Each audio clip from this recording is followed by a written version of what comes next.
సికింద్రాబాద్లోని doctor Narayana college of hotel management లో 100% job guarantee 966365 Suman TV ప్రేక్షకులకు నమస్తే and welcome to my show from the bottom of the heart. Telugu గేయ రచన వ్యాసంగంలో సుప్రసిద్ధులు ప్రముఖులు అయినటువంటి వాళ్ళు ఎందరో మహానుభావులు మహామహులు ఎంతో మంది ఉన్నప్పటికీ కూడాను తెలుగు గేయ రచనలో ప్రయోగశీలిగా పేరున్నటువంటి రచయిత ఒకరే ఒకరున్నారు. ఆయన పాటలు జనరల్గా అందరిలాగా గేయ రచయితగా ఎంత ప్రాచుర్యం పొందారో పాటల్లో ప్రయోగకర్తగా కొత్త కొత్త ప్రయోగాలు చేయటం ద్వారా అంత ప్రసిద్ధి పొందినటువంటి వారు జొన్నవిత్తుల వారు.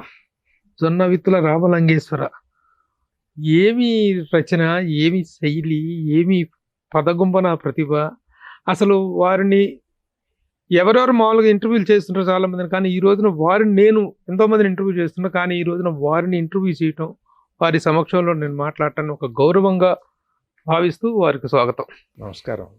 కవి గారు, మీ విద్వత్తు గురించి నేను కొత్తగా పరిచయం చేయాల్సిన అవసరం లేదు. ఆంధ్రప్రదేశ్ ప్రజలందరికీ మీరు మీ పాటల ద్వారా, మీ ప్రయోగాల ద్వారా, మీ ప్యారడీల ద్వారా మీరు సుప్రసిద్ధులు. సరే, ముందుగా మీతో ఈ సంభాషణని ఒక చక్కని ప్యారడీ గీతంతో, మీరు పాడిన ప్యారడీల్లో మీకు బాగా నా ఇష్టమైనటువంటి ఒక ప్యారడీతో ప్రారంభిద్దామని. ప్యారడీ ఎందుకు కానివ్వండి, మంచి విషయంతో ప్రారంభిద్దాం. ప్యారడీకి మంచి విషయమే కదా సార్, అంటే మంచి విషయాల మీద మీరు ప్యారడీలు రాశారు. సరే, తప్పకుండా ఒక పల్లవి చెప్తాను ప్లీజ్. నేను ఒక 3 నెలల కిందట 100 గుడుల బండారం అని 100 దేవాలయాల 100 గుడుల బండారం అని ఒక కార్యక్రమం పెట్టుకుని ఆంధ్రప్రదేశ్లో ఉన్నటువంటి ప్రధానమైనటువంటి ప్రాచీన దేవాలయాలు, అంటే సుమారు 600 సంవత్సరాల పైన ఉన్నవి, 6వ శతాబ్దం నుంచి మనకి మళ్ళీ 600 సంవత్సరాలు, సుమారుగా ఒక 1000 సంవత్సరాల కాలంలో నిర్మాణమైనవి 6వ శతాబ్దం తర్వాత. అవి కూడా అంతకుముందు నిర్మాణం అయినాయే కానీ అవి అంతకుముందు ఉన్నాయి. స్కాంద పురాణంలో చెప్పబడినటువంటి దేవాలయాలు ప్రధానంగా నేను స్కాంద పురాణం, బ్రహ్మాండ పురాణంలో ఉన్నటువంటి దేవాలయాలు ఎలా ఉన్నాయని చెప్పి నేను చూశా, వెళ్ళి పరిశీలించినప్పుడు చాలా దయనీయంగా ఉన్నాయి.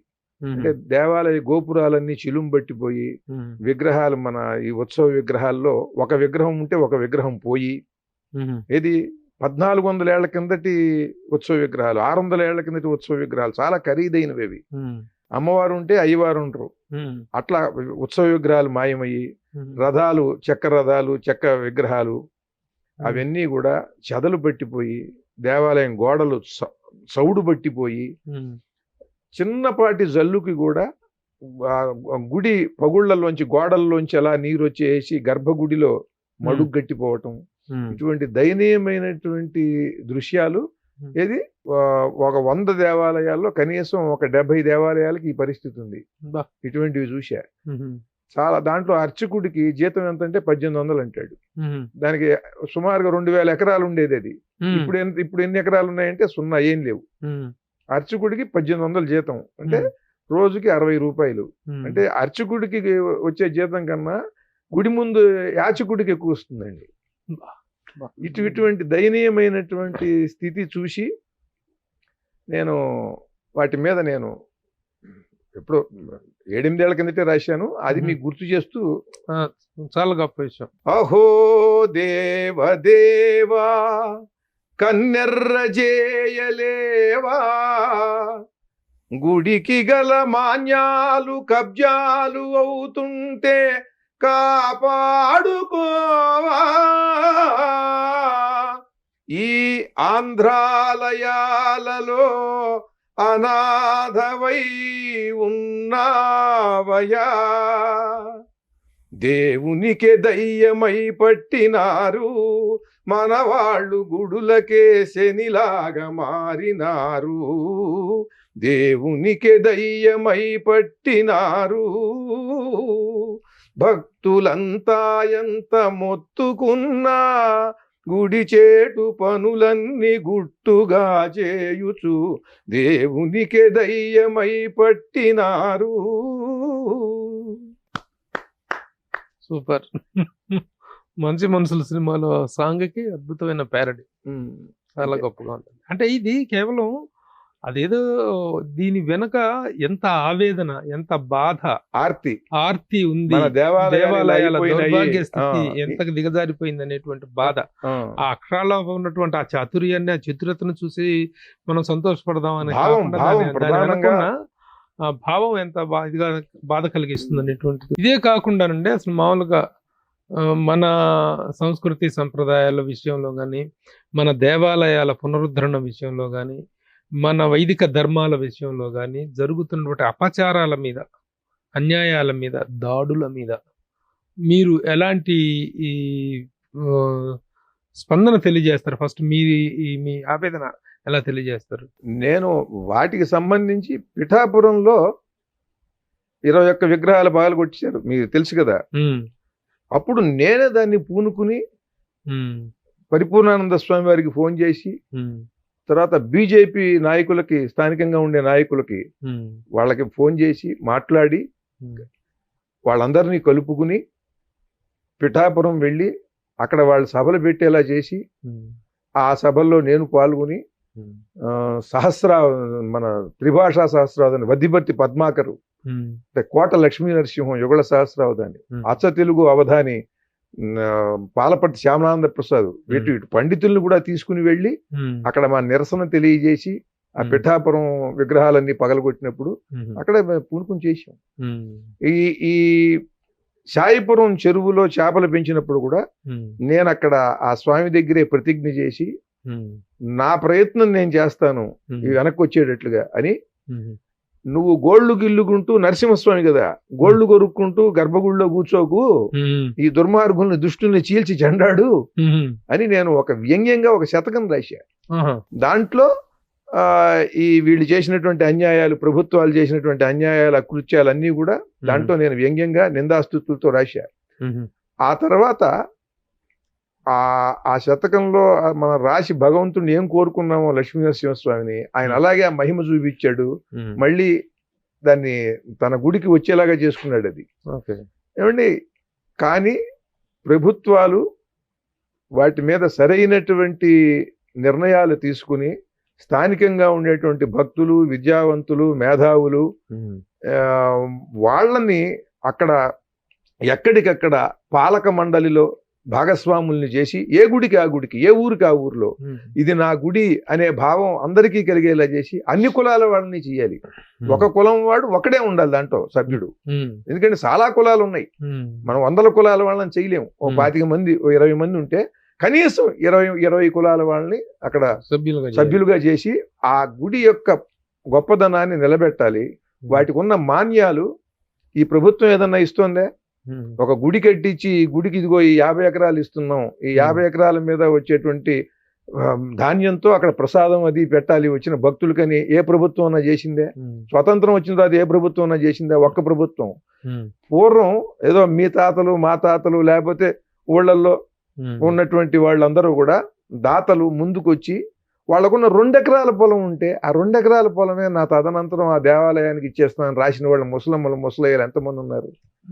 వాళ్ళందరి సొమ్ము, వాళ్ళందరి ఆ భూమిని వీళ్ళు కబ్జాలు చేస్తున్నారు. దేవుణ్ణేమో గాలికి వదిలేస్తున్నారు. దేవాలయాలన్నీ కూడా పరమాద్భుతమైన శిల్పాలు ప్రభు గారు, రమణీయమైన శిల్పాలు. శిల్పాల ఆదరణకి లేక బూజు పట్టిపోయి ఉంటాయండి, దుమ్ము కొట్టుకుని బూజు పట్టిపోయి ఉంటాయి. వాటిని పర్యాటక శాఖతో అనుసంధానం చేసి దేవాలయ శాఖ, పర్యాటక శాఖ కలిసి, రోడ్డు రవాణా శాఖ, ఈ దేవాలయాలన్నిటికీ కూడా ఒక అద్భుతమైన టూరిజం కూడా పెరుగుతుంది. ఒక అద్భుతమైనటువంటి స్కీములతో వాటన్నిటినీ చూపిస్తే భక్తులు కూడా వచ్చి చూస్తారు. ఆ సమయానికి ఆ దేవాలయాల్లో చక్కని ప్రసాదం అది కూడా ఏర్పాటు చేస్తే, చెప్తున్నారండి, చక్కని దర్శనం చేసుకుని చక్కని ప్రసాదం తిని ప్రశాంతంగా ఆ క్షేత్ర మహాత్మ్యం విని వెళ్తారు. భక్తిభావం పెరిగినప్పుడు సమాజంలో శాంతి భద్రతలు వాటంతా అవే పెరుగుతాయి. పోలీసులు ఎంతవరకు చేయగలుగుతారండి? మీరు చేస్తున్నటువంటి దిక్కుమాలినటువంటి పనికి మీరేమో సారా పోయి చేస్తున్నారు అందరికి. సారా లేకపోతే ఇవాళ దిక్కు దివాణం లేదు ఏ ప్రభుత్వానికి. ఏమండి, మీరు పబ్బులకి, రేవు పార్టీలకి మీరు ఒకటి కాదు అన్ని రకాల దౌర్భాగ్యాలకి మీరు లైసెన్సులు ఇచ్చేస్తున్నారు, పర్మిట్లు ఇస్తున్నారు. ఎవరన్నా వాటిని పట్టించుకోకుండా మీకు తెలియకుండా ఏదన్నా చేసినా కూడా దాన్ని చూసి చూడట్టుగా పోతున్నారు. ఎవరినో పట్టుకుంటారు, ఏదో కేసులు పెట్టే ఉంటారు, చివరికి వీళ్ళు బాధితులు అంటారు. విద్యావంతులు, సమాజం మీద ప్రభావం చూపించగలిగిన వాళ్ళు వీళ్ళు బాధితులుటండి. ఎవడో బుక్కు మోని తెలియకుండా అమ్మేసిన వాడు దోషిట. వాడు కూడా దోషి కాదు, వాడి వెనకాల ఉండి ఎవడో ఆడిస్తున్నాడు, వాడిని పట్టించుకోవాలని అంటారు. దాని గురించి ఎప్పుడు పట్టించుకుంటారో ఏమో తెలియదు. ఇట్లా మీరు సమాజాన్ని భ్రష్టు పట్టించేసి 7వ తరగతి 8వ తరగతి చదువుకునే పిల్లల స్కూళ్లలోకి కూడా మాదక ద్రవ్యాలు వచ్చాయి. కృష్ణా జిల్లాలో ఒక దేవాలయంకి నేను వెడితే, ఆ దేవాలయం మొట్టమొదటి ద్వారం ఉంటుంది, ముఖద్వారం, మెయిన్ గేటు, అక్కడ పైన రాసి ఉందండి, ఈ దేవాలయం దగ్గర గుట్కాలు, పాన్ పరాగులు, ఎటువంటి డ్రగ్గులు ఇవి అమ్మకూడదు, అమ్మిన వాళ్ళు శిక్షార్హులు అని గుడి మీద రాసి ఉందండి. గుడి కాదు, మన స్కూల్ అంట, ఒక పాఠశాల ప్రాంగణం మీద మీరు డ్రగ్స్, ఈ గుట్కాలు ఇవి ఇక్కడ అమ్మకూడదు, అమ్మితే శిక్షార్హులు అని రాశారంటే ఏ స్థితిలో విద్యా విధానం ఉన్నదో చూడండి. మేము పిల్లల్ని హెచ్చరిస్తున్నాము, అమ్మేవాళ్ళని హెచ్చరిస్తున్నాము, అందుకనే రాసామని అనొచ్చు. కానీ అసలు అట్లా రాయటం, ఆ స్థితికి దిగజారటం, ఆ స్థితికి రావటం అది ఎవరికి నిజానికి చెప్పండి, ఎవరికి అవమానం అది? అక్కడ ఉన్న స్థానికంగా ఉండేటువంటి నాయకులు, అక్కడ ఉండేటువంటి ఎమ్మెల్యేలు, ఆ ఎంపీ, ఆ జిల్లా అధికారులు, అక్కడ ఉండేటువంటి పోలీస్ అధికారులు, వాళ్ళందరికీ నిజంగా అవమానం కదండి. ఒక పాఠశాల మెయిన్ గేట్ పైన ఇక్కడ మాదక ద్రవ్యాలు ఇవి అమ్మకూడదు, నిషేధం, ఇది అది అమ్మితే శిక్షార్హులు అని రాశారండి. ఎవరికి చెబుతాం మనం? సార్, ఇంత కృషి చేస్తున్నారు, దేవాలయాల మీద ఇంత పరిశోధనలు చేస్తున్నారు, వాళ్ళు చూస్తున్నారు, అక్కడ పతనం అవుతున్నటువంటి ఆలయ స్థితిగతులను గమనిస్తున్నారు, అక్కడ పతనం అవుతున్నటువంటి వైదిక ధర్మాల గురించి మీరు ఆవేదన వ్యక్తం, భాష, సంస్కృతి, వీటన్నిటి మీరు దేవాదాయ శాఖకి ఏదైనా సూచన పూర్వకంగా, లేకపోతే దేవాదాయ శాఖే మిమ్మల్ని మీ సేవలను ఉపయోగించుకొని మీ సూచనల్ని ఉపయోగించుకునే అవకాశం ఉండేలాగా ఏదైనా ప్రయత్నం జరుగుతుంది? ఇప్పుడు మీరు నన్ను ఉపయోగించుకునేలాగా నేను ప్రయత్నం చేయటం అనేది చూసారా, అమాయకంగా ఉంటుంది. మనం ఒకప్పుడు అంటే అర్జీలు పెట్టడం, మంత్రి గారి చుట్టూ తిరగటం, ఎవరినో పట్టుకోవటం, ఎక్కడికో వెళ్ళటం, వాళ్ళకి ఇవన్నీ ఒకప్పుడు అండి. అదంతా కూడా పాత రోజులు. ఇవాళ మీరు నేను మాట్లాడుకుంది సమాజం అంతా చూస్తోంది. దాని వాళ్ళు దాన్ని చూడొద్దా? వాళ్ళని ఎవరన్నా చిన్న మాట ఏదన్నా అనుకోండి, వాళ్ళని దూషించటమో విమర్శించటమో చేస్తే చాలు, వెంటనే ఎక్కడ ఎవరన్నారో వాళ్ళు పట్టుకుంటారు. వాళ్ళు పట్టుకుని వాళ్ళు ఇలా అన్నారా అనేది దృష్టిలో పెట్టుకుంటారు. మరి ఇటువంటివి వాళ్ళు చేయాల్సినటువంటి పనులన్నీ ఎక్కడెక్కడ ఎవరు మాట్లాడుకుంటున్నారు, ఎవరు మంచి సలహా ఇవ్వగలరు, ఎవరు మంచి సూచన చేయగలరు, ఎవరు దీంట్లో బాగా అధ్యయనం చేశారు, ఎవరు అధ్యయనం చేయటము మాత్రమే కాకుండా అక్కడ ఏం చేయాలి అనేటువంటిది, అది క్రియేటివిటీ అండి. ఒక అధికారికి ఉంటుంది, అది ఒక కవికి ఉంటుంది, ఒక నాయకుడికి ఉంటుంది, ఇది వాళ్ళ సామర్థ్యాన్ని బట్టి. కనుక ఎవరు దేనికి తగిన వాడో వాడిని గ్రహించి వాళ్ళ దగ్గరికి వెళ్ళి ఆ విషయాలు తెలుసుకుని ఆ మార్పులు తీసుకురావటమో, లేదా వాళ్ళని దగ్గరికి చేర్చుకుని ఆ మార్పులు తీసుకురావటం చేయవలసింది నాయకుల పని. అది వాళ్ళు ఎవరు చేయట్లా. అందుకనే నేను ఈ రాజకీయమైనటువంటి వేదికని కూడా ఏర్పాటు చేస్తున్నాను. వాటి మీద కూడా మీకు సందర్భం వచ్చినప్పుడల్లా మీరు ఇప్పుడు ఈ భాష అనేటువంటిది ముఖ్యంగా బాగా పలసపడిపోయేలాగా చేశారు. భాషని పూర్తిగా పలసపడిపోయేలాగా చేశారు. భాష అనేది పోయిన తర్వాత ఎవరు ఉండరు. భాషని పలసపడేలాగా చేశారు, భాషని అగౌరవపరుస్తున్నారు, అయితే భాష అనేటువంటిది నీచ స్థాయికి తీసుకొచ్చారు అనేటువంటి దాన్ని, అంటే మీరు చెప్పేది కాదు రాజకీయ పరమైన. అవునండి, రాజకీయ నాయకులే. వాళ్ళు మాట్లాడే మాటల్లోనేమో నీచంగా మాట్లాడుతున్నారు. నా కొడక అనేటువంటిది చాలా ఊతపదం అయిపోయిందండి. ఆడవాళ్ళు కూడా నా కొడక అంటున్నారు. అంటే ఎవరిని ఏం తిడుతున్నారో ఆ తిట్టే అర్థం ఏమిటో కూడా ఎవరు ఊహించట్లా, ఆలోచించట్లా. దాటి ప్రభావం చాలా విపరీతంగా. వీళ్ళు తిడుతున్నారు, వాళ్ళు తిడుతున్నారు. ఒకళ్ళొకళ్ళు తిట్టుకోవడం కాదు, ఇద్దరు ముఖ్యమంత్రులను కూడా తిట్టారు అట్లా. అసలు మీరు అది ఏం సంస్కృతి చెప్పండి, నాకు అర్థం కాదు. మీరు ఎవరి గురించి మీరు మాట్లాడతారు? మల్లమ్మ పతి భక్తి అంటే మీరు మా తెలుగు తల్లికి మల్లెపూ దండాని పాట వింటూ వీళ్ళు తిట్టిన వాళ్ళందరూ కూడా అక్కడ నిలబడి నుంచుంటే, వాళ్ళ దగ్గర ఎవరైనా పాట పాడుతుంటే మీరు వాళ్ళని చూస్తే ఎలా ఉంటుంది మీకు? రుద్రమ్మ భుజశక్తి, మల్లమ్మ పతిశక్తి. చాగయ్య గొంతులో తారాడు నాదాలు, వీళ్ళ గొంతులోంచి వస్తున్నవేమిటి? వీళ్ళందరూ ఈ స్కూల్స్ లో ఈ ప్రార్థనలు వింటుంటారు, ప్రార్థనలకు అటెండ్ అవుతుంటారు. వీళ్ళందరూ కూడా బూతులు మాట్లాడటం ఒక సంస్కృతి చేసేశారు. అది నిజంగా 25 ఏళ్ల కిందట ఉందా రాజకీయాల్లో? ఎన్టీ రామారావు గారి వరకు ఎలా ఉందండి? మహానుభావుడు. తిడితే ఎవరు తిట్టాలి ఒకవేళ? ఈ రాజకీయ నాయకులందరూ కూడా వీళ్ళ సొమ్మేదో పోయినట్టుగా వాడు నా కొడుకు, వీడు నా కొడుకు, అది ఇదేని తిట్టుకుంటున్నారు కదా. ఈ పార్టీ ఆ పార్టీ అని లేదు, అందరూ తిట్టుకుంటున్నారు కదా. ఏంటండి వీళ్ళ సొమ్మేం పోయిందండి? వీళ్ళు ఈ రంగంలోకి వచ్చినప్పుడు వీళ్ళ ఆస్తులు అంతా ఎవరి డబ్బులు కాజేశారు, ఎవరికి అన్యాయం చేశారని వీళ్ళు తిడుతున్నారు. ప్రజల పట్ల అంత బాధ్యత ఉందా వీళ్ళకి? దేవాలయాల పట్ల ఉందా? భాష పట్ల ఉండి బూతులు తిడుతున్నావా అతన్ని, అవతల వాడిని? దేవాలయాల పట్ల ఉండి బూతులు తిడుతున్నావా? సంస్కృతి పట్ల ఉండి బూతులు తిడుతున్నావా? దేనికి? ఇప్పుడు పాకిస్తాన్ వాడు వచ్చి గబగబా సరిహద్దులు దాటేసి మన గ్రామంలో ప్రవేశించేసి బాంబులు వేసి అందరినీ కాల్చేయడం అనుకోండి, మన కోపం వచ్చేసి మనకు కూడా నోట్లోంచి ఆవేశంగా కొన్ని తిట్లు వచ్చేస్తాయి. అది సమంజసం ఆ తిట్లు. ఎందుకని అక్కడ అంత దుర్మార్గం చేసేడు వాడు. మీరిప్పుడు దేనికోసం చేస్తున్నారు? దేశభక్తితో దేనికి తిడుతున్నారు ఎవరినన్నా? మీకు పదవి రావట్లేదన్నా, మీ పదవికి అడ్డం పడుతున్నారనా, లేకపోతే మీరు చేసిన అరాచకాలు ఎండగడుతున్నారనే? మేము వచ్చిన తర్వాత మళ్ళీ మీ అంతు చూస్తూ ఉంటున్నారండి. అంటే మీ అంతు చూడటం కోసమే మేము అధికారంలోకి రావటం, ప్రజల కోసం కాదు. ఈ రకమైన ఇదంతా కూడా ఒక దుష్ట సంస్కృతి వచ్చింది. ఎన్టీ రామారావు గారి పదవి పోయింది కదా, అయింది. పోయినప్పుడు ఆయన తిట్టాలి నిజంగా. ఊరు పేరు లేని దిక్కు దివాణం లేని వాళ్ళందరినీ కూడా తీసుకొచ్చి ఎమ్మెల్యే సీట్లు ఇచ్చి గెలిపించి మంత్రులు చేశానరా, మీరు నన్ను ఇంత చేశారని ఆయన తిట్టాలి నిజంగా. అవునా? ఆయన వాడాలి భాష. కానీ ఎప్పుడు ఒక మాట అన్నాడండి ఆయన పార్టీ స్థాపించాడు, ఆయన ముఖ్యమంత్రి అయి అన్ని కులాల వాళ్ళని కూడా చేరదీసి దాదాపుగా గొప్ప అవకాశాలు ఇచ్చాడు. రాజకీయాల్లో బీసీలు, ఎస్సీలు, ఎస్టీలు చేశాడు కదా, తీసుకొచ్చింది ఆయనే కదండి. ఆయన పదవి పోయినప్పుడు, ఆయన పార్టీ కూడా పోయినప్పుడు, ఆయన పార్టీ కూడా అయింది కాదన్నారు, ఆయన పదవి అయింది కాదు. అప్పుడు కదా ఆయన తిట్టాలి ఇట్లాంటి తిట్లు. వీళ్ళు తిట్టే తిట్లు ఇప్పుడు. కానీ తిట్టాడు ఆయన. అందుకనన్నా ఆయనకు భారతరత్న ఇవ్వచ్చండి ఆ సంస్కారానికి.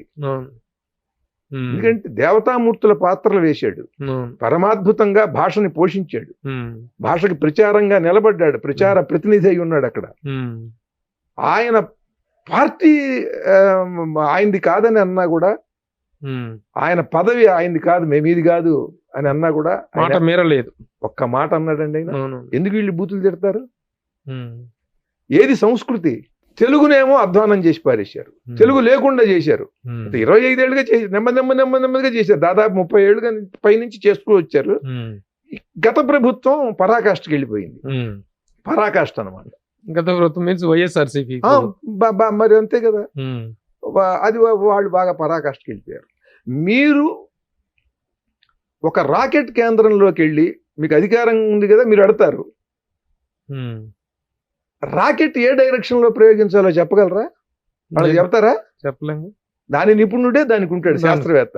శాస్త్రవేత్తలు ఉంటారు ఎంతో మంది. ఆ శాస్త్రవేత్తల్లో కూడా మేధావి అయినటువంటి ఆయన ఉంటాడు వాళ్ళ పైన, ఒక చీఫ్. ఆయన చెప్పినట్లుగా వీళ్ళందరూ కూడా చేస్తారు. ఆయన చెప్పింది ఏదన్నా ఒకవేళ పొరపాటు ఉంటే, ఎవరో మీలాంటి వాళ్ళు ఒక చిన్న సైంటిస్టు, లేదండి దీనివల్ల ఈ ప్రాబ్లం ఉంటుంది, ఈ డైరెక్షన్ కాదు, ఇలా చేయాలి, ఆ డిగ్రీ కాదు ఈ డిగ్రీ అని చెబితే మళ్ళీ ఆయన కూడా గ్రహిస్తాడు. అవునా? అంత విజ్ఞానంతో ఒకళ్ళ ఆలోచన ఒకళ్ళు అందిపుచ్చుకోవటంతో జరుగుతుంది అక్కడ. అవునా? హార్ట్ ఆపరేషన్ చేయాలని అంటే మీరు వెళ్ళి అక్కడ కూర్చుని ఆపరేషన్ థియేటర్ లో ముఖ్యమంత్రి లేకపోతే వైద్య శాఖ మంత్రి చేస్తాడండి ఆపరేషన్. గుండె మార్చి గుండె పెట్టేటువంటి ఆపరేషన్ చేస్తున్నారు. మీరు ముఖ్యమంత్రి కనుక వెళ్ళి అక్కడ కూర్చుని, లేదా వైద్య శాఖ మంత్రి, ఇటు కాదు అటు పోయి 6 కుట్లు కాదు, ఎందుకన్నా మంచిది 7 కుట్లు అయ్యి ఇట్లా చెప్తారా? మీరు చెప్పరు కదా, చెప్పకూడదు కదా. చెప్తారా? లేదు, చెప్పరు. వాళ్ళ పని వాళ్ళని చేయనిస్తారు. అవునా? అట్లాగే ఏ భాషా నిపుణులని సంప్రదించి, ఏ భాషా శాస్త్రవేత్తల సలహాల మేరకు మీరు ఆ రకమైనటువంటి విద్యా విధానాన్ని ప్రవేశపెడతా ఉంటున్నారు. మీరు మీ ఓట్ల కోసం అని చెప్పి తెలుగు తల్లిని బలిపీఠం ఎక్కించారు. మనకి మూఢాచారాలతో మనం అప్పుడప్పుడు పేపర్లో చూస్తూ ఉంటాం, గుప్త నిధులు దొరుకుతాయని పిల్లవాడిని బలిచ్చాడు, లేకపోతే ఎవరినో స్త్రీని బలిచ్చారు. ఇట్లా అంటే ఇప్పుడు పదవి వస్తుంది అని చెప్పి తెలుగు తల్లిని బలిచ్చేస్తున్నారు మీరు. దానికి వాళ్ళు చెప్పుకుంటున్నటువంటి కారణం వేరు కదండి. ఈ రోజున ప్రపంచం అనే ఒక విశాలమైనటువంటి విండోను చూడాలంటే it is possible only through English అనేటువంటి దాని వల్లే సాధ్యం అవుతుందని కదా చెప్తున్నారు వాళ్ళు. దాన్ని అలా చెప్పి కదా చేశారు. దానికి అంటే వాళ్ళు చెబితే సరిపోతుందా? చెప్పారు, మీరేమంటారు? చెబితే సరిపోతుందా? దాన్ని మీరు ఎలా ఖండిస్తారు? ఇప్పుడు ఈ ప్రభుత్వాలు వీళ్ళంతటి వీళ్ళు ఏమన్నా అభివృద్ధి చేయగలరా?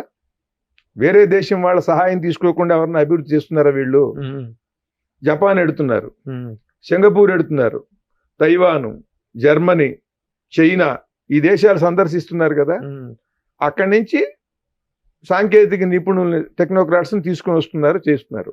అక్కడి నుంచి వాళ్ళ ఆ సాంకేతిక విజ్ఞానం ఎలా సంపాదించారు? వాళ్ళు వాళ్ళ మాతృభాషలో చదువుకుని సంపాదించారు వాళ్ళు. ఇంకొక మాట చెప్తాను మీకు. ఇవాళ ఇక్కడ తెలంగాణ ఆంధ్రాగా విడిపోయిన తరువాత తెలంగాణ భాషని మీరు గమనిస్తే ఇక్కడ ఖమ్మంలో భాష కానీ, ఆదిలాబాద్ భాష కానీ, కరీంనగర్ భాష కానీ, మహబూబ్ నగర్ భాష కానీ ఏదైనా సరే ఒకే విధంగా ఉంటుంది. అవునా? అంతా తెలంగాణ యాస అంటాం, పాట కానీ ఏదన్నా మాట కానీ. ఆంధ్రప్రదేశ్కి అట్లా కాదు. అక్కడ శ్రీకాకుళం, విజయనగరం, విశాఖపట్నం ఒక ఉత్తరాంధ్ర భాష, అదొక ప్రత్యేకంగా విచిత్రంగా ఉంటుంది. తర్వాత గోదావరి జిల్లాల భాష యాస, తర్వాత కృష్ణా గుంటూరు జిల్లాలు, తర్వాత నెల్లూరు, చిత్తూరులో కొంత భాగం ఒక విచిత్రమైనటువంటి యాస, తర్వాత రాయలసీమ. ఈ 5 రకాల యాసలతో ప్రత్యేకతతో ఉంటుందా ఉండదా ఆ భాష? వాటినేమో గాలికి వదిలేశారు మీరు. దాని గొప్పదనం మీరు పట్టించుకోరు. నీకు ఏ గొప్పదనం ఉందో దాన్ని పట్టించుకోవు. వీళ్ళకి ఏ గొప్పదనం ఉందో వాళ్ళు పట్టించుకున్నారు. కేసీఆర్ గారు ఈ భాషకి అద్భుతమైనటువంటి సేవ చేశాడు ఈ 10 ఏళ్లలో. ఇప్పుడు ఆంధ్రప్రదేశ్ లో ఉన్నటువంటి టీవీ ఛానళ్ల యజమానులు ఇక్కడ ఉంటారు. వాళ్ళ టీవీలో ఏం వార్తలు వస్తున్నాయి? తీన్మార్ మల్లన్న, మన గరం గరం మాస్ మల్లన్న, ఇటువంటివి. ఈ కార్యక్రమాలు వార్తలు వాళ్ళు దేంటో చదువుతున్నారు? తెలంగాణ యాసలో. ఏం చదువుతున్నారు వాళ్ళు? మన చంద్రాలు, మన పవనాలు, మన జగనాలు అంటూ మన నాయకుల మీద వ్యంగ్యంగా తెలంగాణ భాషలో వేస్తున్నారు. ఎవరు వేయిస్తున్నారు? ఆంధ్ర టీవీ యజమానులు, వాళ్ళే ఛానల్స్. మీకు ఏమన్నా జ్ఞానం? పైగా వీళ్ళు ఈ ఆంధ్ర నాయకులకి బంధువులో లేకపోతే స్నేహితులో, వీళ్ళకి ఆత్మీయులు. వీళ్ళ ఆత్మీయులు వీళ్ళకున్నారు, వాళ్ళ ఆత్మీయులు వాళ్ళకున్నారు. వాళ్ళని సపోర్ట్ చేసేవాడు వాళ్ళని, వీళ్ళని సపోర్ట్ చేసేవాడు వీళ్ళని. వీళ్ళు ఈ భాషలో వాళ్ళని తిట్టిస్తుంటే వాళ్ళు ఈ భాషలో వీళ్ళని తిట్టిస్తున్నారు. జ్ఞానం ఏమన్నా ఉంది అసలు? ఈ భాష గురించి నువ్వు ఆలోచించావా? మొన్న జరిగిన ఎన్నికల్లో కూడా జగన్మోహన్ రెడ్డి గారికి పాట, జెండలు జత కట్టడమే మీ ఎజెండా, జనం గుండెలో గుడి కట్టడమే జగన్ ఎజెండా అని తెలంగాణ యాసలో తెలంగాణ సింగర్ తో పాడించారు. తెలంగాణ యాసలో వాళ్ళు కూడా పాడించారు. అట్లాగే అంటే ఒక బలమైనటువంటి నాయకుడి వల్ల, కేసీఆర్ వల్ల ఇది జరిగిందంట. నేను కేసీఆర్ తెలంగాణ భాషకి ఒక ప్రాముఖ్యత వచ్చి దాంట్లోంచి గాయకులు, కవులు పుట్టుకొచ్చేసి వాళ్ళు ఎక్కువగా పాటలు రాస్తూ వినిపించేటప్పటికి అది కొత్తగా ఉండి మనకి ఆ శబ్దము, ఆ దరువు, ఆ దాంట్లో ఉన్న ఊపు అది మనకి స్పందన కలిగిస్తోంది. వీళ్ళు ఏమనుకుంటున్నారంటే తెలంగాణలో పాట చేస్తే జనంలోకి బాగా ఎడుతుంది అనుకుంటున్నారు. ఏది ఆంధ్రప్రదేశ్ లో అనుకుంటున్నారు. అలా అనుకునేలాగా చేసింది ఎవరు? మీరే. అలా అనుకునే చేసింది ఎవరు? కేసీఆర్. ఇక్కడ కేసీఆర్ చేయటం వలన ఏమైంది? ఇక్కడ ఈ గాయకులు వీళ్ళు పాడుతుంటే అక్కడ జనంలోకి ఎడుతుంది అనుకునే కదా ఇప్పుడు మీరు 2 పార్టీల వాళ్ళు పాటలు రాయించుకుంది. అక్కడ ఎన్ని యాసలు ఉన్నాయి? అక్కడ 5 యాసలు ఉన్నాయి. దాని గురించి పుట్టి పేరు ఎవరన్నా పట్టించుకున్నారు? అసలు రాయలసీమలోనే పుట్టారు చంద్రబాబు నాయుడు గారు, జగన్మోహన్ రెడ్డి గారు. ఒక పాట రాయలసీమ యాసలో రాయించుకోగలిగారా? అంటే మీకు చెబుతున్న భాష గురించి చెబుతున్నా నేను. అవును. నాకు ఎవరి మీద మనకు వ్యతిరేకత లేదు. ఇవన్నీ వదిలేసి యాసలు వీటన్నిటిలో వదిలేసింది పోగా ఆ ఇంగ్లీష్ మాత్రమే ఇంగ్లీష్ లోనే చదవాలనేటువంటి ఒక నిర్బంధం. పోతే ఏమవుతుందనంటే మీకు భాష పోయిందనంటే సర్వనాశనమేనండి. భాషా సంస్కృతులు అని అంటే అవే మొత్తం మన ఆత్మ. మామూలుగా ఇప్పుడు ఉదాహరణకి మనం వేరే మతం పుచ్చుకున్నామండి, ఎక్కడిదో ఏదో మతం పుచ్చుకున్నాం, ఎక్కడిదో ఏదో భాష మాట్లాడుకుంటున్నాం, ఆంధ్రప్రదేశ్లోనే ఉన్నాం. ఏమిటి మీకు నష్టం అంటే? ఏమిటి నష్టం చెప్పండి? మీ తిండి మీరు తింటారు, ఏదో సంపాదించుకుంటారు, ఏదో ఉద్యోగం చేస్తారు కదా, ఏదో మీకు తెలివితేటలకు తగిన ఉద్యోగం చేస్తారు, ఏదో మీ తిండి మీరు తింటారు, వాడు నిద్రపోతారు, లేస్తారు, పిల్లల్ని కంటారు, బతికేస్తారు. కానీ వేల సంవత్సరాలుగా ఉన్నటువంటి సంస్కృతి ఏమైపోతుంది? సూర్యోదయానికి పూర్వమే పిల్లల్ని లేవాలరా అని చెప్పినటువంటి జాతి ఇది. మిగతా వాళ్ళందరికీ అట్లా లేవాలంటే అవసరం లేదు. ఈ సమయానికల్లా ఇల్లు చిమ్మేయాలి, ఈ సమయానికల్లా దీపం పెట్టాలి అని చెప్పటంలో ఏంటి? అవన్నీ ఆచారాలుగాను, అవన్నీ మతపరమైన ఆచారాలుగా మారుతాయి. కానీ అవన్నీ కూడా శుచి, శుభ్రత, మనిషికి ఆరోగ్యాన్ని కలిగించేటువంటివి దాంట్లో అంతర్లీనంగా ఉంటాయి. అవన్నీ కోల్పోతాం. పోనీ అవన్నీ కోల్పోతాము అనేది మీకు భాష పోయింది అని అంటే చెప్తున్నానండి. మీకు ఈ ఈ భూమి మీద ఇంకో జాతి వాడికి ఏమీ తేడా లేదు. మీరు ఆంధ్రుడు కాదు. మీరు ఇంగ్లీష్లో మాట్లాడుకుంటూ ఇంగ్లీష్లో చదువుతూ మీరు బతికేశారనుకోండి, మీకు ఇంకో మీరు తెలుగువాడని ఎందుకు చెప్పుకోవటం, ఆంధ్రప్రదేశ్ అని ఎందుకు చెప్పడం? దీనికి పేరెందుకు? దీనికి ఆంధ్రప్రదేశ్ అనే పేరెందుకు దీనికి? అంటే మామూలుగా sir BJP, Bharatiya Janata party అనేటువంటిది కానీ, దాని అనుబంధ సంస్థలు కానీ, ఇదంతా కూడా హైందవ ధర్మానికి, హైందవ భారతీయ సంస్కృతి సంప్రదాయాలకు అనుబంధమైనటువంటి, అనుకూలమైనటువంటి కదా. దాంట్లో కూడా మీరు ఇమ్మడలేకపోవటం అనేటువంటిది ఎట్లా? ఎందువల్ల మీకు నచ్చలేదు? దాంట్లో ఇమ్మడకపోవటం కాదు, దాంట్లో మీకు ఆశయం వేరు, అక్కడ ఉండే నాయకత్వం వేరు. నాయకత్వంలో వాళ్ళకి ఎలా దాన్ని నడిపించాలో తెలియదు. అటువంటి ఒక అయోమయ స్థితిలో ఉన్నది నాయకత్వం. అప్పుడు ఉంది, ఇప్పుడు కూడా ఉంది. ఇది ఇప్పుడు ఏదో ఎన్నికల్లో గెలిచారు తప్ప ఇప్పుడు సరైనటువంటి దిశానిర్దేశంతో, సరైనటువంటి ఎజెండాతో ఏమున్నారో చెప్పనండి. ఏం చేస్తారో అది కాదండి. ఈ రోజున అంతర్జాతీయంగా కూడా ఇది కాకుండా అది అందుకనే జయజయలు పలుకుతుంది ఎవడన్నా దేశానికి. ఎందుకని ఆ ఆత్మగౌరవం, భారతీయుల ఆత్మగౌరవం, భారతీయ సంస్కృతి, భారతీయుల యొక్క గొప్పదనాన్ని చాటుతున్నాడు నరేంద్ర మోడీ గారనే కదా అందరూ ఆయనకి జయజయలు పలికేది. ఎవరు ఇష్టపడినా అందుకే కదా. భారతదేశానికి బయట గౌరవం ఎందుకు వచ్చింది? యోగాసనాలు 190 దేశాల వాళ్ళతో ఇచ్చాడు. యోగాసనాల గురించి మరి ఎవడు పట్టించుకున్నాడు? కనుక ఉదాహరణకు చెబుతున్నా, కాశ్మీర్ విషయం ఎవడు పట్టించుకున్నాడు? అవన్నీ చేశారు కనుకనే. కానీ అక్కడ నాయకుడిని చూసి ఇక్కడ కాదండి, ఎక్కడికక్కడ స్థానికంగా ఆ నాయకుడి స్ఫూర్తితో ఇక్కడ ఉండే నాయకుడు ఏం చేశాడు అనేది అర్థమైందా? మీరు అంటే మీరు పొలిటికల్ గా ఇప్పుడు నాట్ అఫిలియేటెడ్ విత్ ఎనీబడి. నేను ఎవరితోనూ లేరు. అప్పుడు మాత్రం అదే కంటిన్యూ అవుతుంది. లేదు అలా అనుకుంటున్నారు. లేదు అది కాదు. ఇప్పుడు ఉన్నంతలో ప్రస్తుత పరిస్థితుల్లో అటు జాతీయ స్థాయిలో కానీ, ఇటు ప్రాంతీయ స్థాయిలో కానీ మీరు కోరుకునే మీరు కోరుకునే ఈ హైందవ ధర్మ పరిరక్షణ కావచ్చు, మన జీవన విధానం, మన సంస్కృతి సంప్రదాయాల వైశిష్ట్యాన్ని కాపాడేటువంటి వాళ్ళు ఎవరు అంటే ఏం చెప్తారు మీరు? ప్రభుత్వాల పరంగా. ప్రభుత్వాల పరంగానంటే ఒకటేనండి, ఇవాళ కేంద్ర ప్రభుత్వం ఆ విషయం మీద బాగా దృఢమైనటువంటి సంకల్పంతో పనిచేస్తున్నది. దాంట్లో ఇంకొక మాట లేదు.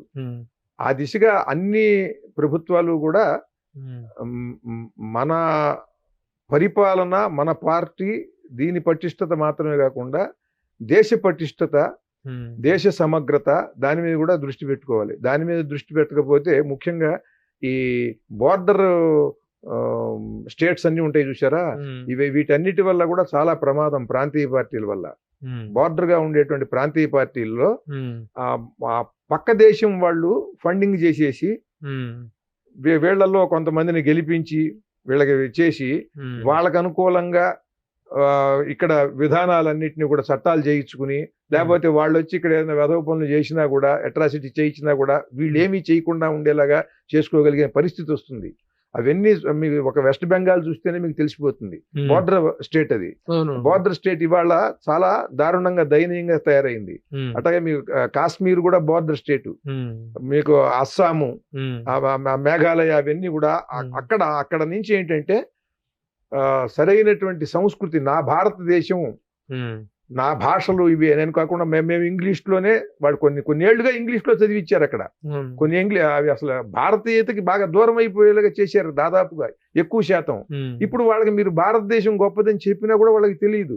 అదే పరిస్థితి ఇక్కడ వస్తుందండి. ఈ భాష పోతే అదే అక్కడ వాళ్ళ మాతృభాషల్లో చదువుకున్నారు అనుకోండి ఎన్నాళ్ళు, మేఘాలయ, నాగాలాండ్, అక్కడ వాళ్ళు ఉన్న సంఖ్యాబలం తక్కువైనా కూడా జనాభా, ఇది నా దేశం, ఇది ఒక రామదాస్ కీర్తనలో, ఒక అన్నమయ్య కీర్తనలో మన మన జాతి గొప్పదనం ఉంటుందండి. ఆ పద్యం విన్నా, ఆ పాట విన్నా కూడా మనకు ఒక స్పందన ఉంటుంది, ఒక భక్తి భావం మేల్కొంటుంది. అలా కాకుండా మీకు మొత్తం ఇంగ్లీష్ లో చదువుకున్నారు అనుకోండి, మీకు ఈ దేశం గురించి మీకు అసలు పూర్తి మీకు స్పందనలు పోతాయి మీకు.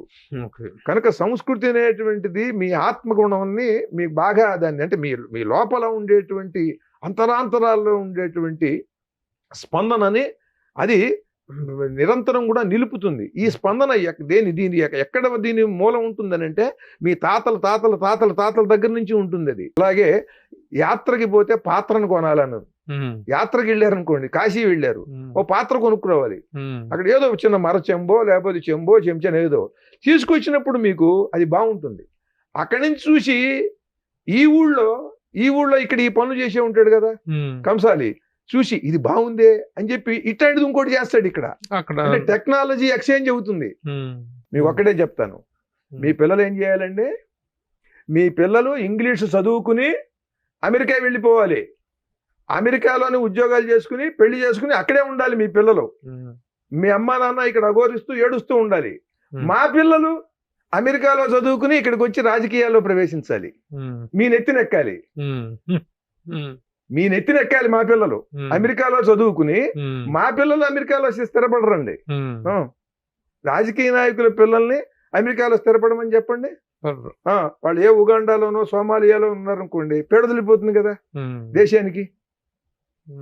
అలా కాదుట, వాళ్ళ పిల్లలు అక్కడ చదువుకుని ఇక్కడికి వచ్చి రాజకీయాల్లోకి వస్తారు.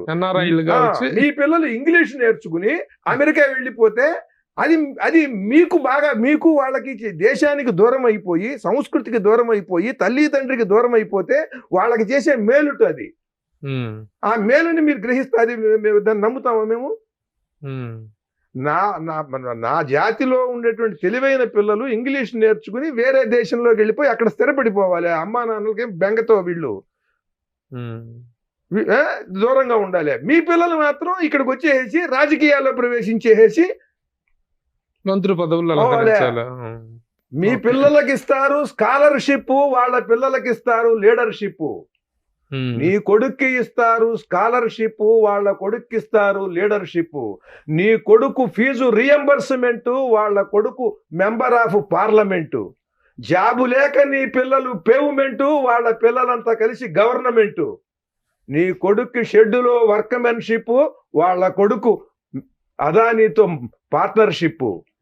ఏకలవ్య శిష్యుడైనా నీ కొడుకు లేబరు, పరమానందయ్య శిష్యుడైనా వాళ్ళ కొడుకు లీడరు. ఒక్కరోజు మీ ఓటు ముష్టెత్తుతారు, 5 ఏళ్ళు మీతో ఇక ముష్టెత్తిస్తారు. ఇలా ఉన్నది భారతదేశంలో ఇవాళ రాజకీయం. ఇటువంటి పరిస్థితుల్లో నా భాషని, నా సంస్కృతిని నా పిల్లలకి, నా భావితరానికి దూరం చేసి, నన్న ఎవడో తెలియకుండా, తిక్కనెవడో తెలియకుండా, శ్రీనాథుడి గొప్పదనం తెలియకుండా, దూర్జటి గొప్పదనం తెలియకుండా, వేమన గొప్పదనం తెలియకుండా వాళ్ళని చేసి, వాళ్ళని ఈ దేశం నుండి పంపించేసి మీరు వాళ్ళకి మాకు మేలు చేసినట్టుగా చేసి, మీరు ఇష్టం వచ్చినట్టుగా పిచ్చిగా ఈ దేవాలయాల్ని పట్టించుకోకుండా, ఈ దేవాలయాల చెరువుల్లో చేపలు పెంచుతూ, ఈ దేవాలయాల విగ్రహాలు ఎవడన్నా ఎత్తుకుపోతే దాన్ని మళ్ళీ తీసుకొచ్చేది లేదు, దాన్ని పట్టించుకునేది లేదు.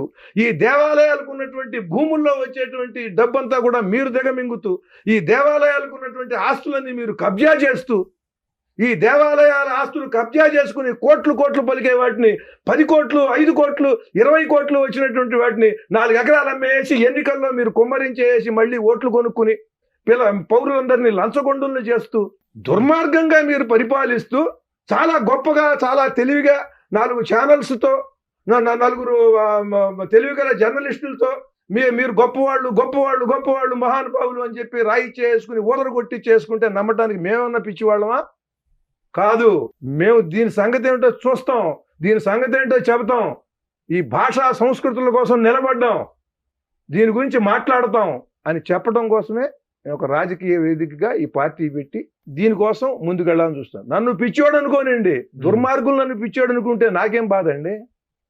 నన్ను మహనీయులు మహానుభావులు జ్ఞానులు ఎవడన్నా నన్ను పిచ్చాడు అనుకుంటే నేను ఆలోచించుకోవాలి, నేను నిజంగా పిచ్చి పని చేస్తున్నానని. పరమ దుర్మార్గులు, పరమ స్వార్థపరులు, దేశద్రోహులు, నీచాతి నీచులు, అమ్మనాలి బూతులు తిట్టుకుంటూ ఒకళ్ళనొకళ్ళు భయంకరంగా అసెంబ్లీ దగ్గర నుంచి సభల్లో ప్రెస్ మీటుల్లో కూడా బండబూతులు తిట్టుకుంటున్నటువంటి వాళ్ళు మీరు చేస్తున్నది గొప్పది అని మీరు 10 సార్లు మీరు చెప్పుకుని మీకు అనుకూలమైన ఛానల్స్ లో చెప్పించేసుకుంటే అది గొప్పది కాదు. అది గొప్పది అయితే జనం అందరూ గొప్పది అంటారు. 4 ఛానల్స్ను మీకు అనుకూలంగా ఉన్న 4 జర్నలిస్టులు కాదు, మొత్తం లోకం అంతా కూడా గొప్పది అద్భుతంగా చేశాడు అంటారు ఎవరన్నా.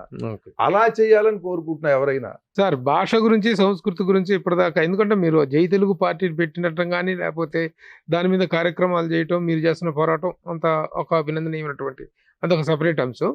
అయితే ప్రస్తుతం రాష్ట్రంలో ఉన్నటువంటి ఆంధ్రప్రదేశ్, ముఖ్యంగా ఆంధ్రప్రదేశ్లో ఏర్పడుతున్నటువంటి పరిణామాలు వీటి గురించి మాట్లాడపోయే ముందు గీత రచయితగా జొన్నవిత్తుల గారు ఇప్పుడు ప్రజెంట్ ఎంత బిజీగా ఉన్నారో, ఏ పాటలు రాస్తున్నారా, కొంచెం హెవీగా ఉన్నట్టుగా అనిపిస్తుంది. నేను ఎప్పుడు అవకాశం ఉంటే అప్పుడు నన్ను ఎవరు పిలిస్తే అప్పుడు నేను రాస్తూనే ఉన్నానండి. అవన్నీ నేను ప్రత్యేకించి దాని మీద చెప్పుకోను. నేను చాలా పాటలు నేను రాశాననేది ఎప్పుడో ఇంటర్వ్యూల్లో చూసే తెలుసుకుంటారు అందరూ. ఎందుకంటే అది ఒక పెద్ద ఉద్యమంగా చేసుకుంటూ ఉండాలి. అది ఇవాళ చేసినటువంటి గొప్ప పనులు చెప్పకపోవటం కూడా నష్టం అని మన ఎన్నికల్లో కూడా తెలిసింది జగన్మోహన్ రెడ్డి గారికి. మీరు చూశారు కదా, ఆయన చాలా మంచి పనులు చేశాడు. కానీ ఆ మంచి పనుల కంటే కూడా ఈ బూతు ప్రసంగాలే ఎక్కువగా జనంలోకి వెళ్ళిపోయినాయి. అవి అవి ఎక్కువ నష్టపరిచినాయి, బాగా నష్టపరిచాయి. ఆయన రజనీకాంత్ గారితో ఎన్నికలకు 2-3 రోజుల ముందు ఇంటర్వ్యూ ఇచ్చాడు. అప్పుడు ఆయన చెబుతుంటే అప్పుడు నేను కూడా కొన్ని తెలుసుకున్నా. మనకు అవేవి తెలియకుండా మీరు ఏవి చెప్పాలో, మంచి మీరు చేసింది అది చెప్పకుండా మీరు ఎదుటి వాళ్ళని టార్గెట్ చేసి వాళ్ళకి నిరుత్సాహపరుస్తూ వాళ్ళ నవనాడులు కుంగిపోయేలాగా వాళ్ళని అశ్లీల పదాలతో అసభ్యంగా తిడుతూ చేయటం వల్ల ఏమైందనంటే అసలు మంచిపోయింది. అసలు అవన్నీ చేసింది ఆయన కాదుగా, ఇది అవన్నీ చేసింది జగన్మోహన్ రెడ్డి కాదుగా. ఆ తిట్లు తిట్టింది, అసభ్య పదజాలం వాడింది, అదంతా. కానీ అవన్నీ తాకిడంతా ఎక్కడ వాయుగుండం పడ్డా తాకేది తీరాన్నే. తీరం ముఖ్యమంత్రినే తాకుతుంది. అది మరి అంటే ముఖ్యమంత్రిగా తను మరి ఆ నిలువరించాల్సిన బాధ్యత 100% పాళ్ళు ఉంది. అది చేయలేదు. అది చేయలే. చేసిన మంచి పనులు వాటికంటే కూడాను వీటి తాలూకు దుష్ప్రభావం ఎక్కువగా బాగా దెబ్బ కొట్టిందంటారు. అసలు మంచి పనులు తెలియలేదు అసలు ఎవరికి. ఏమేంటి చేసిన మంచి పనులు అంటే ఏం చెప్తారు మీరు? ఎందుకంటే మీరే అన్నారు ఇంగ్లీషు భాష రుద్దటాసం కోసం ప్రయత్నించినటువంటి ప్రయోగం అనేటిది వికటించింది, అది కరెక్ట్ ప్రయోగం కాదు అనేటువంటిది. అది అంత ఇంగ్లీషు భాష అనేది అది అంత పెద్ద ప్రభావం చూపించదండి. ఇదేదో నాలాంటి వాళ్ళు కొద్ది శాతం 1-2% వాళ్ళు బాధపడి దానికి వ్యతిరేకంగా ఏమన్నా ఉంటుందేమో తప్ప దానికన్నా ఎక్కువ ప్రధానంగా వైఖరి కర్కశంగా ఉండకూడదండి. ఎప్పుడు పరిపాలకుడికి రాజు ఎప్పుడూ కూడా ప్రజలతో వచ్చినప్పుడు మృదువుగా వ్యవహరించాలి, శత్రువుతో కర్కశంగా ఉండాలి. శత్రుపక్షాల పట్ల కర్కశంగా కఠినంగా ఉండాలి తప్ప ప్రజలతో మృదువుగా వ్యవహరించాలి. ఆ మృదువుగా వ్యవహరించినటువంటి పరిపాలకుడిని ఇష్టపడరు. అది బాగా ఈ కాఠిన్యం ఏమైందంటే ఆయన అనుచరుల నుంచి ఎక్కువైపోయింది. అది దాని ప్రభావం బాగా ఉన్నది. ఎవరు ఎక్కువగా అలాంటి భాషా ప్రయోగం ద్వారా పొల్యూట్ చేశారు సమాజాన్ని 5 ఏళ్లలో అంటే ఏం చెప్తారు మీరు? అది నేను ఒకళ్ళని కాదండి, ఒకళ్ళని కాదు, అది వైఎస్ఆర్సీపీలో ఉన్న అందరూ చాలా మంది చేశారు, చాలా మంది చేశారు.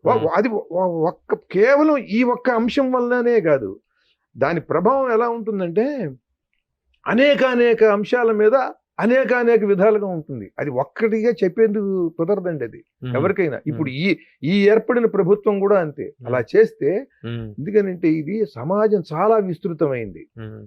మీరు తీసుకునే ఒక్క నిర్ణయం, ఒకడెవడన్నా తిడుతున్నాడు అనుకోండి, వాడిని తిట్టద్దని చెప్పి ఆపాలి. అటువంటిది ఎవరు చేయటానికి వీల్లేదనేది కంట్రోల్ చేయాలి.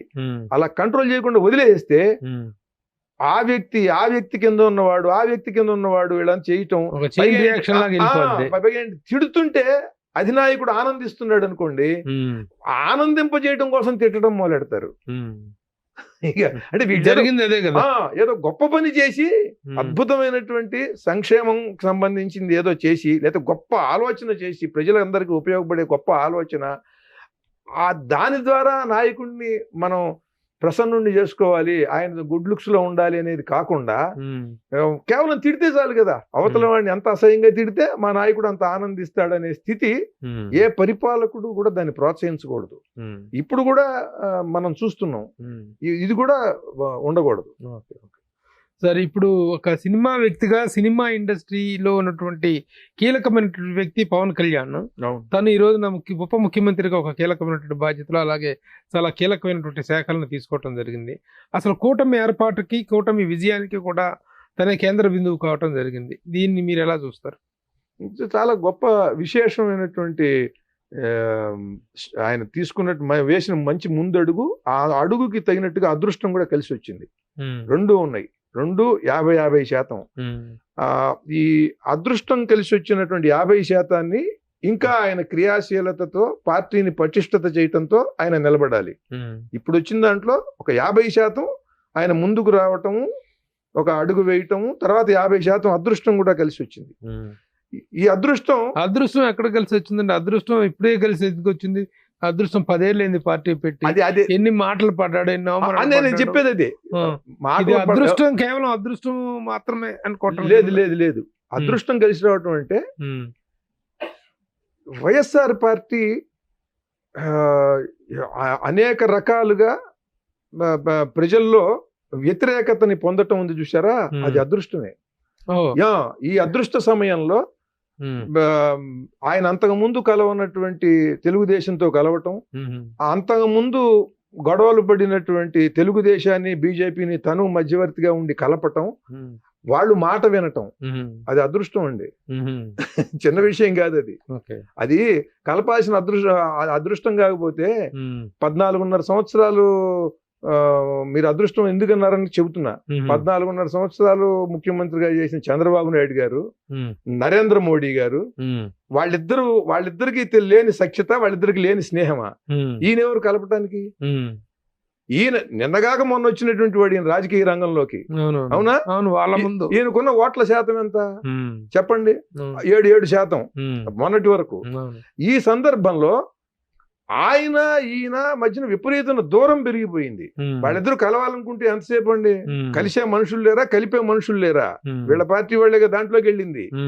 ఎంతసేపు కలపటం, ఈయన కలపటం అనేది అది అదృష్టం. విశేషంగా చిన్న విషయం కాదు, అవకాశం అదృష్టం. అదే నేను చెప్పింది. ఆ అవకాశాన్ని ఆయన జైల్లో ఉన్నప్పుడు ఈయన వెళ్ళి ఆడటం, అది నాయకుడిగా గొప్ప అడుగు వేయటం, అది అదృష్టం కాదు, అది గొప్ప నిర్ణయం. అది అడుగు వేయటం, అది ఒక నాయకత్వ లక్షణం. వేసి ఆ సమయంలో ఆయనకి బలాన్ని ఇవ్వటం, ఆయనకి నేను దగ్గర ఉంటాను మీతో పాటు అని చెప్పడం, అండగా ఉంటానంటాం. అక్కడ నుండి ఎట్టి పరిస్థితుల్లోనూ బీజేపీతో కూడా మనం కలవాలి, వాళ్ళని కూడా కలపాలని 4 సార్లు వెళ్ళటం, ప్రయత్నం చేయటం, అది ఉంది చూసారా అనుసంధానం. అది మంచి నాయకత్వ లక్షణం. రెండోది అక్కడ అదృష్టం కూడా కలిసి వచ్చిందంట. నేను అది ఇప్పుడు 21 మంది గెలవటం అనేది చిన్న విషయం కాదు కదా. ఇప్పుడు ఆయన పార్టీని ఎంత పటిష్టం చేయాలంటే ఇంత అంతా కాదు. ఇప్పుడు పార్టీని పటిష్టం చేయాల్సినంత అవసరం బీజేపీకి లేదు ఆంధ్రప్రదేశ్ లో. ఎందుకంటే అది 10 ఏళ్ళ బట్టి అట్లాగే ఉంది, ఉంటే ఉంటుంది అట్లా ఇంకో 5 ఏళ్ళు. దానికేం నష్టం లేదండి, చెబుతున్నాం మీకు. అంటే మామూలు మాట తప్ప కొత్తగా లేదు. వాడు కొంచెం పటిష్టం అయినా పర్వాలేదు, అట్లా ఉన్నా పర్వాలేదు. తెలుగుదేశం అట్లాగే ఉన్నది, ఇప్పుడు అట్లాగే ఉన్నది. వాళ్ళ ఓట్లు వాళ్ళకు ఉన్నాయి, మంచి నాయకత్వం ఉన్నది.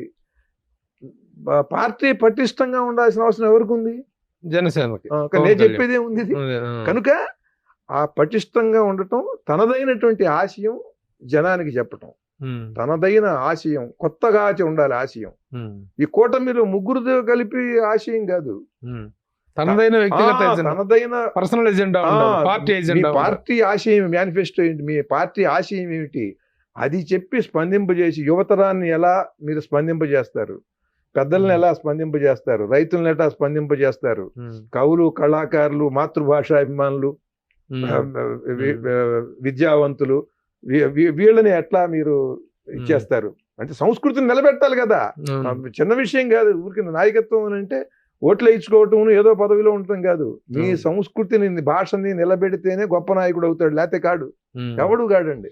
మీరు ఎలా చూస్తారండి ఆయన మీద వ్యక్తిగతంగా అయినటువంటి దోషణలు చేసి, ఆయన వ్యక్తిగతమైనటువంటి అంశాన్ని ప్రస్తావించి విపరీతంగా ఇద్దరు నిక్ నేమ్లు పెట్టి ఇచ్చేసారు కదా, చాలా రకాలుగా విమర్శించారు కదా. అది ప్యాకేజ్ ఇస్తారని, ఆ స్టార్ అని, స్టార్ అని, వీకెండ్ స్టార్ అని, దత్తపుత్రుడని, అది పర్సనల్ గా భార్య పెళ్లి చేసుకున్నాడు. ఒకటేనండి, రాజ్యం వీరభోజ్యం అన్నారు.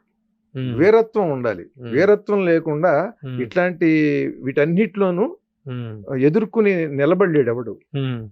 అవన్నీ పడ్డాడు ఆయన, అవన్నీ పడ్డాడు, ఆ దెబ్బలన్నీ తిన్నాడు, మానసికంగా నిలబడ్డాడు. ఇప్పుడు ఉప ముఖ్యమంత్రి అయ్యాడు. వీరభోజ్యం, రాజ్యం వీరభోజ్యం.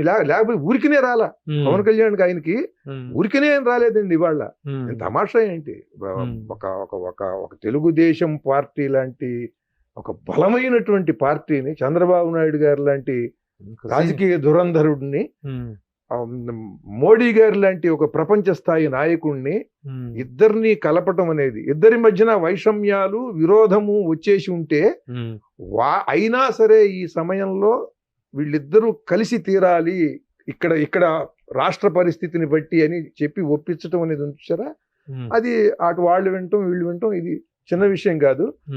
అలాగే ఈయన తిట్టారని మీరు అంటున్నారు, ఈయన పాయింట్ ఆఫ్ వ్యూలో మీరు చూస్తున్నారు. జగన్మోహన్ రెడ్డి గారిని తిట్టలేదా? ఎన్ని తిట్టారు ఆయన్ని అంటే వ్యక్తిగత చంద్రబాబు నాయుడు గారిని తిట్టలేదా? జగన్మోహన్ రెడ్డి గారిని ఎవరు వ్యక్తిగత దృష్టిలో చేయలేదు కదా, ఇతన్ని పర్సనల్ గా నిక్ నేములు పెట్టి మాట్లాడారు కదా. మీకు చెప్తుంది, ఎవరిని తిట్టు వాళ్ళు తిట్టారండి. నేను అనేది అదే, మన సంస్కృతి ఏమిటి నేనే మాట్లాడేది అది. మీరు చంద్రబాబు నాయుడు గారిని తిట్టి, ఏది 14.5 సంవత్సరాలు ముఖ్యమంత్రిగా చేసిన ఆయన్ని తిట్టి, 151 సీట్లు వచ్చి ముఖ్యమంత్రిగా ఉన్న జగన్మోహన్ రెడ్డి గారిని తిట్టి, పవన్ కళ్యాణ్ గారిని తిట్టి, అందరిని తిట్టుకోవడం, బూతులు తిట్టడం, ఇదేంటి సంస్కృతి? ఇది కాదు మన జాతి, ఇది కాదు మన జాతి వైభవం.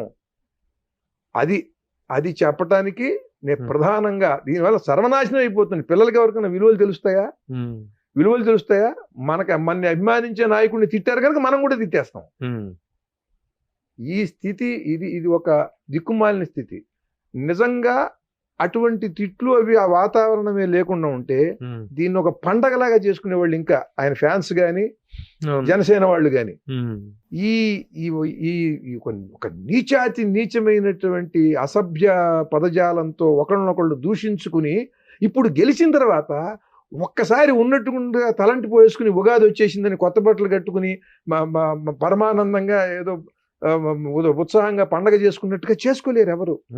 ఎందుకనంటే మీరు గంగా స్నానం చేసి వచ్చి ఆనందంగా ఉండగలరు, మురుగుంట్లో దిగి వచ్చి స్నానం చేసి వచ్చాం ఇప్పుడు మనం, అట్లా అయిపోయిందండి. అందరి మీద మురుగు ఎత్తి పోయేసుకున్నారు. అది ఒక జాతి గౌరవానికి భంగం.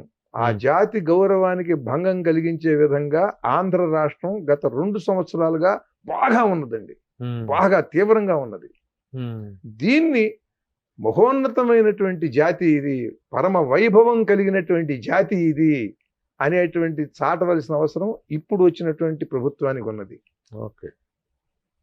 అలాగే పవన్ కళ్యాణ్ గారికి ఇంకా ఎక్కువ బాధ్యత ఉన్నది. ఇప్పుడు ఏంటంటే ఆంధ్రప్రదేశ్లో ఆడుతున్న సినిమాల వల్ల 60% రెవెన్యూ మనకు వస్తుంది. కనుక ఆంధ్రప్రదేశ్లో 50% ఉన్న షూటింగ్లు జరిపించాల్సిన బాధ్యత పవన్ కళ్యాణ్ గారి మీద ఉంది. ఇవాళ ఆయన ఉప ముఖ్యమంత్రి. అట్లాగే 3 సార్లు గెలిచినటువంటి బాలకృష్ణ గారు కూడా దీంట్లో చొరవ తీసుకోవాలి. మీకు ఆదాయమేమో 60% వస్తుంది, అక్కడ 5 కోట్ల మంది జేజేలు పలుకుతున్నారు మీ ఫ్యాన్స్.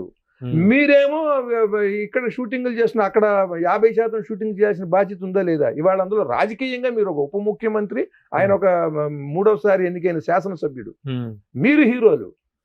ఎక్కడి నుంచైనా సరే అభివృద్ధిని మీరేం చేశారని ఇన్నాళ్ళు మీరు జగన్మోహన్ రెడ్డి గారిని అడిగారు.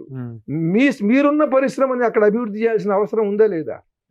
మీరు పుట్టి పెరిగినటువంటి ఆ రాష్ట్రంలో ఎలా చేయాలంటారు? చేయటానికి వాళ్ళు సముఖంగానే ఉంటారు. ఏమేం చేస్తే అక్కడ అభివృద్ధి నేను చెప్పాలా? ఇప్పుడు షూటింగ్లు చేస్తే అభివృద్ధి చెందుతుంది అక్కడ? ఎవరు కాదు, ఎట్లా మీరు సూచించండి, ఆ విషయం సూచించండి. అంటే ఏది ఇప్పుడు ఏది సమంజసమో చెబితే అది ఎలా చేయాలో కూడా చెప్పమంటున్నారు. చెప్పండి.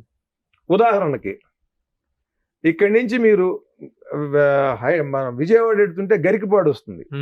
గరికపాడు దగ్గర మన ఆంధ్ర రాష్ట్రంలో ఉంది. అది ఒక 100 ఎకరాల్లో ఒక ఫిలిం స్టూడియో కట్టండి. కట్టితే రామోజీ ఫిలిం సిటీ నుంచి వెళ్ళాలంటే మీకు 2 గంటలు. ఇక్కడ షూటింగ్ చేసుకుని ఉదయం 2 గంటల్లో అక్కడికి వెళ్ళిపోతారు. అక్కడ షూటింగ్ చేసుకోవచ్చు. అక్కడి నుంచి మళ్ళీ ఇక్కడికి వచ్చేయచ్చు. మీరు అక్కడే ఒక ఫిలిం ఇన్స్టిట్యూట్ కూడా పెట్టమంటున్నా. ఆంధ్ర రాష్ట్రంలో అక్కడ ఫిలిం ఇన్స్టిట్యూట్ లేదు. ఒక పూనాలో ఉన్నటువంటి ఫిలిం ఇన్స్టిట్యూట్ పెట్టండి. పెట్టి ఎస్సీ, ఎస్టీ, బీసీ కులాల్లో ఉండేటువంటి మిగతా అద్భుతమైనటువంటి కళా ఉత్సాహం ఉన్నటువంటి అభిరుచి ఉన్నటువంటి యువకులకి ట్రైనింగ్ ఇవ్వండి. వాళ్ళను కూడా చక్కగా సినిమాల్లో వాళ్ళు కూడా వాళ్ళ టాలెంట్ మేరకు వస్తారు. అన్ని కులాల వాళ్ళు, అన్ని వర్గాల వాళ్ళు వస్తారు. అప్పుడు ఇంకా అద్భుతంగా ఉంటుంది. దీంట్లో మీరు దీనివల్ల ఏం జరుగుతుందంటే ఒక మహానగర నిర్మాణం జరుగుతుంది అక్కడ. ఈ గరికపాడికి 12 కిలోమీటర్ల యువతల కోదాడ ఉంది, 12 కిలోమీటర్ల అవతల జగ్గయ్యపేట ఉంది. 2 పట్టణాలు. ఈ కోదాడకి 35 కిలోమీటర్ల దూరంలో ఖమ్మం ఉంది నగరం. ఈ ఒక ట్రయాంగిల్ సిటీ ఏర్పడుతుంది. ఇక్కడ కనుక మీరు ఇది పెడితే నెమ్మదిగా జరుగుతూ కోదాడ నుంచి ఈ బోర్డర్ దగ్గరికి నగరం అటు వస్తుంది. అట్నుంచి జగ్గయ్యపేట నుంచి అలా జరుగుతూ ఇటువైపు గరికపాడు వైపు వస్తుంది. ఇటు నుంచి నా ఖమ్మం నుంచి వస్తుంది. ఒక పెద్ద నగరం మీరు ప్రత్యేకించి కష్టపడకుండానే తయారవుతుంది. దానికి తోడు ఇక్కడ ఐటీ ఇండస్ట్రీస్ ఏమైనా పెట్టాలంటే బ్రాంచెస్ అవి ఇక్కడ కాస్ట్ ఆఫ్ ఇది బాగా పెరిగిపోతుంది. ఇక్కడ కాస్ట్ పెరుగుతోంది కదా. హైదరాబాద్ లో పెట్టాలంటే కంపెనీలు, అక్కడ ఐటీ ఇండస్ట్రీస్ బ్రాంచెస్ ఏమైనా పెడితే ఖమ్మం నుంచి రావాల్సిన వాడు ఇక్కడ దాకా రావక్కర్లా. గచ్చిబౌలి అక్కడికక్కడే వచ్చేస్తాడు. 35 కిలోమీటర్లు తన కారులోనూ స్కూటర్లోనూ వస్తాడు. కోదాడ, సూర్యాపేట, నకిరికల్లు, మిర్యాలగూడ, ఈ దాచేపల్లి, ఈ విజయవాడ, ఈ ప్రాంతం నుంచి వచ్చేటువంటి వాళ్ళందరూ కూడా అక్కడ అద్భుతంగా ఒక ఐటీ హబ్ అవుతుంది. ఒక విజ్ఞాన, విద్య, కళ నగరంగా అది అద్భుతంగా ఉంటుంది. ఓకే, బాగుంది, సూచన బాగుంది. థ్యాంక్ యూ కవి గారు. చాలా విషయాలు అంటే మీతో talking to you is education. ఇది ఇంటర్వ్యూ అని నేను అనుకోవట్లేదు. ఇది ఒక చక్కని ఒక పాఠ్యాంశమైనటువంటి విషయంగా మా ప్రేక్షకుల దృష్టికి తీసుకెళ్తాం. మీతో ఇంత అద్భుతమైనటువంటి విషయాలను మీ దగ్గర నుంచి తెలుసుకున్నందుకు, మీరు టైం కేటాయించినందుకు ప్రత్యేకంగా కృతజ్ఞతలు, ధన్యవాదాలు. Thank you sir. సుమన్ టీవీలో మీ పర్సనల్ అండ్ బిజినెస్ ప్రమోషన్స్ కోసం కింది నెంబర్కి కాంటాక్ట్ చేయండి.